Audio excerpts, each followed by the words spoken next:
Alright, what's up everyone? We're back at it again, hitting the local charity shops trying to find games to keep for the collection or bring up the CEX and use the trade credit to get some really nice stuff. Now hopefully we can pick up where we left off in the last one. We went to Drogheda and got some really nice games. I ended up keeping them all because it was all decent stuff that I'd like to have in the collection. So what I've done is I have totted up the projected CEX voucher value. I think it came in at something like 40 to 45 euro. I'll put it up on the screen here somewhere, but we're going to hit 6 or 7 charity shops today and then we're going to bring a pile of stuff that I took from the trade shelf. Again, I have some footage of that I'll throw in here somewhere. Basically took 40-45 euro worth of trade credit from my own little trade shelf to bring up the CEX at the end of the video, and we'll get something nice for that. We're almost outside the first one now, so let's just jump straight in and we'll see us in there. Nice.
I think that was in there and I left it behind. Better leg it back in. Here, I'm going in there, I get a few. Yeah. Alright, how about yourself?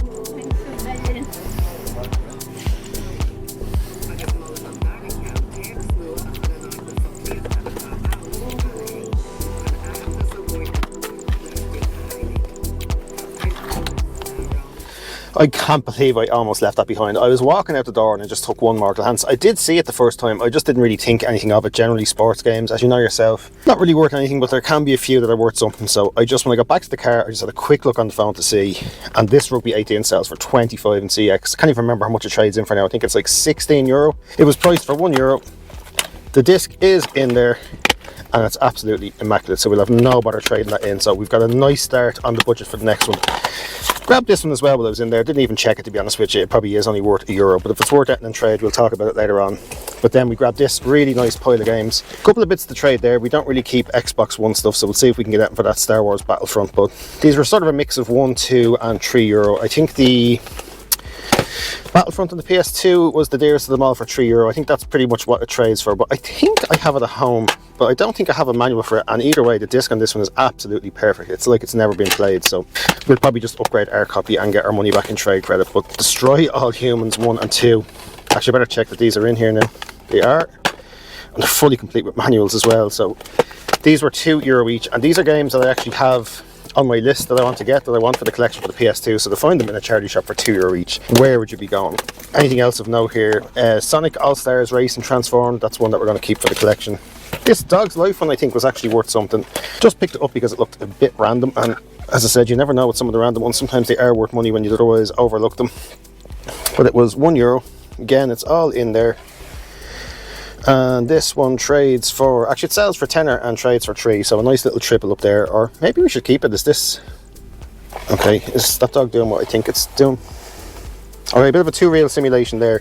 But we got the big quiz as well, Buzz. I think that trades for like €4 or something like that. I've tried that in a good few times. This was absolutely perfect as well, so it'll trade straight in. So yeah, amazing first stop. Picked up 9 games, a few for the collection, and a nice little pile of trade credit to build up for the next CEX stop. But we're going to keep going. That's only stop 1 of 7, so hopefully it keeps going with this and we can find loads more games. I tell you, aren't the boys' shoes are in great condition? Or are they 5 grand?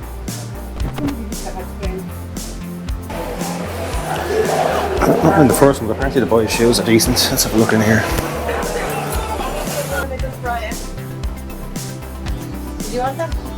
Yeah. Alright, so no surprise we found nothing in those two, but we have to look. Let's head on down to Jack and Jill and see if we find that in there. It's bad luck to walk on the ladder, but what about one of these jokes?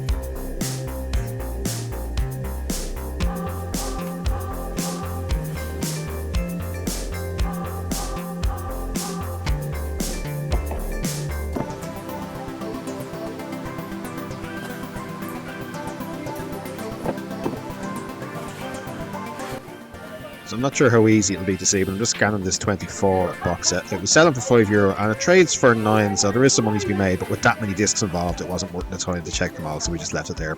So nothing in Jack and Jill this time again, unfortunately, but I've just been having a quick look at what we picked up in the first stop, and I'm going to be trading in these 4 games, and for €4 spent, we're going to be getting €36 in trade credit, so that's really going to go towards something nice for the next video. But we still have another 3 stops to go, so hopefully we can add to that little pile. But if you're enjoying the out and about game hunting, you're looking forward to seeing what we end up picking up with this trade credit, we'd really appreciate it if you consider subscribing to the channel. It costs absolutely nothing. I sound like a broken record at this stage, I know, but almost half of people that watch these videos aren't subscribed to the channel. As I said, costs nothing. It really helps the channel out. It helps push the videos out there for other people to find them, and there's no better feeling than opening up the old YouTube Studio app and seeing new subscribers after a video gets posted. So if you'd consider taking the time to do that, would really appreciate it. But let's keep going. Let's head down to the next few charity shops and see if we can add to this little pile of games.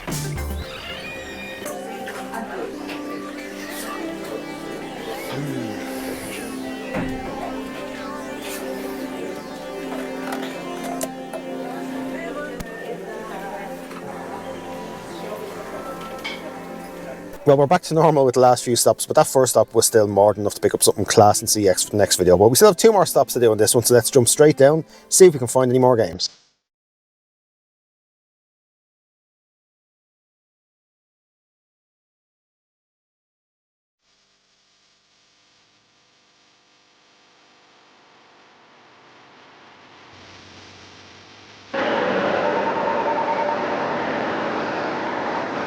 Alright, 2 stops to go. Let's see if there's anything in this one.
Alright, so I took a chance on those Goosebumps books. They were 50 cents each, which I think is a pretty good deal.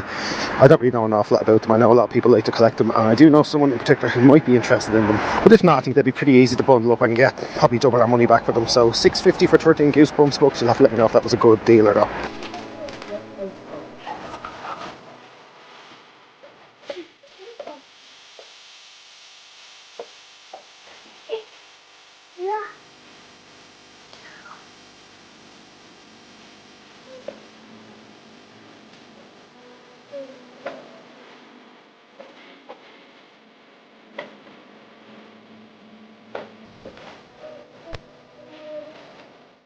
So nothing in that last one, so it's time to hit CX, do some trading in and pick up a few nice bits for the collection. Alright, so €42, and one of the games wasn't scanning, so they didn't take it, so I must have underestimated what they were worth. Let's have a little route around and see what we can find.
Alright, so we're back up in the game room now after another successful hunt. Now, we weren't finding games in every stop, but that first stop gave us all the games we needed to keep some good stuff for the collection and build up a nice bit of trade credit for the next one. So, we had a quick look in the car, but very quickly let's just go through what we got in that first stop and what we ended up turning it into in CEX. So in total we picked up 9 games. I'm going to be keeping 5 for the collection and we're going to be trading in 4. So the 4 that we're going to be trading in is Buzz Big Quiz, Rugby World Cup 2015, Rugby 18, this was the big one today, and it was a Star Wars Battlefront 2 kind of day, but we're going to be giving back this copy on the Xbox One because we don't have an Xbox One and we're not collecting them for at the moment. So all in, we spent €4 on these 4 games and they're going to net us €26 in CEX trade credit. So that's a class little start for the next video. But I'm not going to stop there. As you know, this series is kind of taking on its own little rules as we've gone along. But I'm going to take the 5 games that we're keeping for the collection and do something similar to what we did in this episode, where I'm going to take the projected trade value of these and I'm going to add them into that budget as well to beef it up for the next one. So we've got 26 in expected trade credit for those ones. The 5 that we're keeping would have given us, I think it was €20 in trade credit. So that's going to give us a budget of €46 for the next video. But very quickly, just look at the games that we're keeping for the collection. I had mentioned this Star Wars Battlefront 2 that I thought I possibly had a copy at home with no manual. I actually don't have it at all on the PS2. Now I do. I actually could have had it 4 times over because we're giving the Xbox One back. I actually do have this on the PS4 and I have it on the PSP as well. So I know I just hoard multiple copies of games across different systems, but I'm going to keep this one for the collection for now. And then when we start kind of getting low on the trade shelf, I'm going to start doing little purges. So I think they could make little interesting sort of side bits in the videos where we're going to go through what we have in the collection that we have multiples of across different consoles and make a few decisions on what to keep. Look at what's trading well, maybe bring the ones that have the higher trade value up. But we'll have a think about that as we go along. I'm also going to keep this copy of Dog's Life. As I said, it was only €1. It looks a bit weird and a bit mad. And I think it could be one that's fun to sort of pop in and maybe have a play on the channel one day. I know I keep mentioning the playing along with games and stuff like that. I have my setup pretty much sorted now. I've done a few kind of sample runs and they seem to be going pretty well. So I just need to decide what sort of stuff to go ahead and play. Maybe just random stuff like this that we might just throw in and maybe just play, 10 minutes of maybe 3 games a video or something like that. Or whether we pop in something classic and give it a good solid play. Still have to decide on that. If you have a preference or if there's any particular way you'd like to see me play games when I do eventually get around to doing them, let me know. We're also going to be keeping this Sonic All-Stars Racing Transformed. This one was €1. Now there's no manual in it. It is a classics version, but the disc on it is pretty nice. We do like a Sonic game. Picked up a few in the last video as well, so that's another one to add to the collection. And then the last 2 we're keeping from this video, I had mentioned before, these were already on the CEX list that I have, the sort of wish list of games that we want to pick up with the trade credit. So to get them instead in a charity shop and to get them for €2 each was absolutely class. So we've got Destroy All Humans 1 and 2. Now I had a quick look. These are in absolute, actually just a little bonus thing in it. These were in immaculate condition. Like this disc looked like it was popped in once and that was it. We've got manuals with both of them. We've got a little bonus slip of paper here, so I wonder what's on this. I wonder, is it like cheat codes or something? Oh yeah. So, yeah, it's page 1 of 3. So, I remember, what website was this? GameSpot, I think. Yeah, it was GameSpot. I actually used to do this, funny enough. I think I had this game. That'd be fairly crazy if it was like mine or something. But yeah, I used to go on GameSpot and I used to print out these little kind of cheat sheets and I used to fold them up, put them inside the case. So it's funny that we found one of those. I actually forgot I used to do that. But yeah, that'll help us along because we're absolutely shite at games. So a few cheat codes will definitely come in handy. And then, yeah, same story with Destroy All Humans 2. I'd imagine these both came from the same collection. Manuals look like they've never even been taken out of the case, and same with this disc as well. It looks like they never even got around to playing that second one. So, always nice to add games that we want to the collection, but to find really minty complete copies like this is class. And then to wrap it up, let's have a look at what we ended up getting in CEX with our trade credit. So I had a good look around that CEX. Hadn't really seen anything on my wish list that they had in stock in the Sword CEX, but we did end up getting 2 games in there. So I had a good look around the GameCube selection. They actually are a fairly new shop there, so they still don't have a massive selection of games, but it's certainly grown very quick, and the GameCube selection is actually pretty big in there. They probably have more GameCube games than I've seen in any CEX in the last year. But we ended up grabbing a copy of Resident Evil, so this was €18. I do have a couple of the Resident Evil games on the GameCube, even though I only have a fairly small collection here and a few Zeldas and Marios over there, but went through, they had 3 copies of it. I eventually found one with a manual, but when they were taken out of the filing cabinet, I noticed that they've started putting a lot of the manuals into, like, you know, the little sleeve with the disc. So if you're in a CEX looking for a game for your collection, there's no manual in it, definitely worth bringing it up to the counter and asking if they have a manual behind there, because it looks like they're starting to take them out. And it wasn't just the GameCube games either. I noticed a few Xbox One and 360 games when I was waiting to pay for these. Someone else was picking up a few games and they were taking the manuals out there as well. But strange enough, because I had picked one with the manual, we ended up getting a bonus manual. So I already had a manual in there. And when I opened up when I got home, we had the game and the manual inside the sleeve as well. So we've now got 2 Resident Evil manuals on the GameCube. So someone might be out there, might be stuck for now a manual. Give us a shout and we'll try and get that sent over to you if we need it. First come, first served. And then the other game we ended up picking up, this is probably something I haven't done in a little while, is I ended up getting a cart that I had from my, I'd say my childhood, but it's an N64 cart. So I was probably in my late teens at that stage, not to give away the age or anything. But one game that I had back then that I always really enjoyed playing, and now we have it back again, is a copy of Wipeout 64. I've mentioned before, I'm a big fan of the Wipeout games. Not a massive racing game fan overall, but the Wipeout series is one I really enjoy playing, and I can't wait to pop that back into the N64 for the first time in, what, 20 odd years and give it a go. So yeah, that's it for this one. Hopefully you enjoyed the video. Hopefully you're all out there getting finds in the charity shop. Seems to have picked up in the last few weeks. So hopefully we can keep the run up and we can keep finding games to keep this little challenge series going. But thanks for checking out the video, and we'll see you again in the next one. Cheers.